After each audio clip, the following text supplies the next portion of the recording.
When we think about superhero stories, we usually think about hope, right? Pure optimism. But there's this whole other side to it, a darker, kind of twisted corner of the comic book universe that asks some really tough questions. We're going to dive into the cosmic horror behind a type of villain I'm calling the Void. And believe me, this isn't just some bad guy. It's a full-on philosophical nightmare. Just let that question sink in for a second. It completely flips the entire superhero genre on its head. What if every punch thrown, every world saved is just prolonging the inevitable suffering of existence? This one idea, right here, is our key to unlocking a seriously deep and pessimistic philosophy that's been hiding in plain sight in some of our favorite comics. So, to really get this, we've got to take a trip back to the 19th century and meet a philosopher named Arthur Schopenhauer.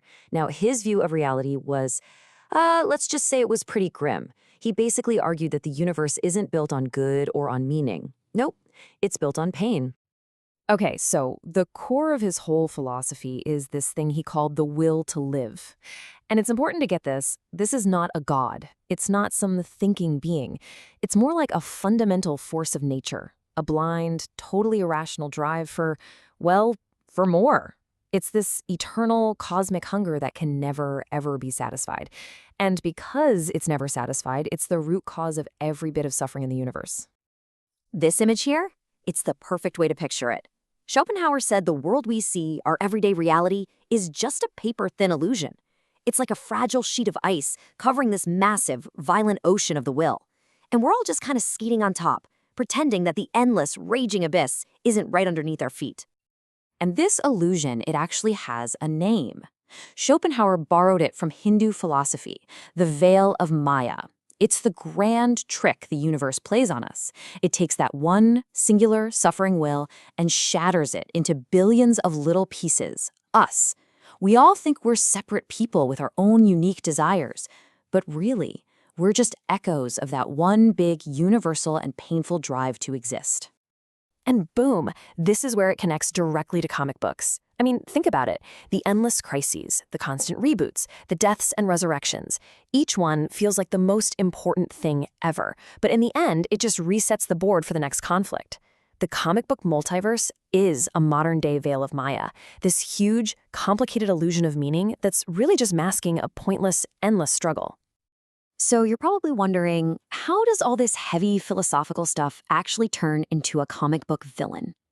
Well, in these cosmic horror stories, we run into this antagonist we're calling the Void. And as you might guess, this is not your typical mustache-twirling bad guy. It's the physical form of the very idea we've been talking about. Right, so this is the most important thing to get about the Void. It is a what, not a who. It doesn't have a personality or a tragic backstory. You can't reason with it. It's a cosmic principle given a body. It's the raw, mindless, primordial energy of the will that existed before anything else did. So, what does a what want? Well, its goal is simple: to return everything to the silent, peaceful nothingness it came from. And why? Because from its perspective, this is an act of mercy. It's trying to stop the endless cycle of suffering that started the moment the will sparked into consciousness. It's a dark, cosmic attempt to just turn off the lights and put the universe out of its misery. To really get the sheer scale of a villain like this, you have to look at what it's made of, its intellectual DNA, so to speak. It's basically built from three powerful ideas, from philosophy, horror, and mythology. And together, they build this architecture of pure despair. First up, you've got a big dose of Lovecraftian horror. And the key to Lovecraft is that the most terrifying thing isn't a universe that hates you. It's a universe that doesn't even know you're there.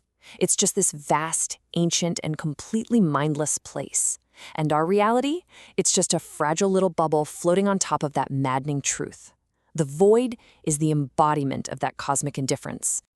Second, and this is a big one, the Void is not Satan. Satan is a character who exists inside of creation and rebels against it. The Void is what was there before creation. It's the formless and void darkness from Genesis.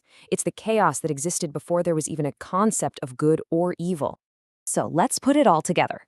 You get this horrifying three-part monster.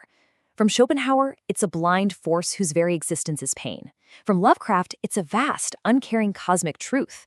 And from a biblical sense, it's the primordial chaos trying to take everything back. It's a perfect storm of existential dread. Okay, so after all that, why even bother being a hero? I mean, seriously, if the entire universe is a rigged game fundamentally designed for suffering, what on earth is the point of fighting? Well, this is where the whole idea of heroism gets thrown out and completely reinvented. So, check out this idea, the parable of the frozen river. Imagine a hero sees the raging river of the will and decides to fix it by using absolute power to freeze it solid. What do you get? A world that's perfectly safe, perfectly orderly, and completely dead. It's a beautiful, perfect cage. It shows that just using brute force to win is not just pointless, it's actually a trap. And that leads right into what we can call the Schopenhauerian trap. It's a philosophical nightmare. It goes like this. You use force to keep existence going, which creates suffering. That suffering then generates hate. And in this messed up system, that hate becomes the very fuel that powers the machine. It just feeds itself, going round and round in a cycle of pain. So what's the grim punchline of trying to fight the system using its own rules? You don't break the machine of suffering. You just become its new CEO. You end up running the very thing you swore to destroy. So if winning is impossible, if it's a trap, what's left? This. This right here is the answer. Heroism isn't about victory anymore. In a universe that has no built-in meaning, the simple act of choosing to be a hero becomes an act of rebellion against that meaninglessness. So what does this new kind of heroism actually look like? Well, it's basically a two-step process. First, the hero stares right into the void, sees the absolute despair, and consciously says, "No, I reject that." They refuse to accept that suffering is the final word.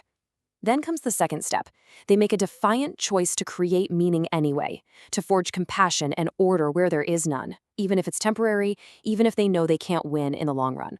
And that choice is everything. It transforms the fight. It's no longer about just punching a monster. It's a philosophical statement.